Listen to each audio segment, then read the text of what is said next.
Hello भान्जा। हजुर मामा नमस्कार। नमस्कार, कता छौ? कहाँ हुनु मामा? साउनको टुप्पातिर आएको पानी परेर उम परिरहेछ। ए भान्जा, त्यो अब पानी नि पर्यो, बेसी खेतमा पानी जम्यो जस्तो छ, रोपाइँ गर्नु पर्यो। लौ न हो, दुई चारवटा यी लासेर दुई चारजना यो एक दर्जन गोडा दर्जनै रोपार खोज्नु पर्यो भान्जा। रोपार चाहिँ अहिले जमाना कस्तो रोपार ल्याउँ मामा? मोडल टाइपको ल्याउँ कि अलिक कस्तो पुरानो टाइपको त पाउँदैन मैले।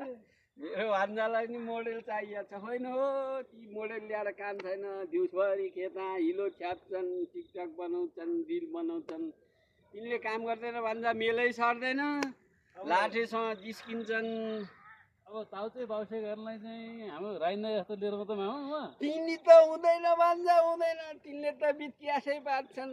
मेला आएपछि खालि तरुनीसँग मात्र ती रोपारसँग जिस्केर बस्छन् भान्जा। खत्तम भइगयो नि मामा। अब कसलाई बोलाउने र? ती 50 नआएकालाई ल्याउ रोपार जति खोजेर भान्जा। ती दम आउँछ मामा। अब तिमी सक्दैनन् मामा। अब लाउनु बित्यास पर्यो नि त भान्जा। जसरी नि आज रोपाइँ गर्नुपर्ने हेर, त्यो तल्लो गऱ्यो, फेरि तल्लो गऱ्यो बिर्खेको, बिर्खेले पानी जति सबै तान्छ। ल भान्जा, जसरी नि मिलाएर टाटुक पारेर आऊ है। हस् मामा, हस् ल ल त्यसै गरौँ ल। ल भान्जा ल।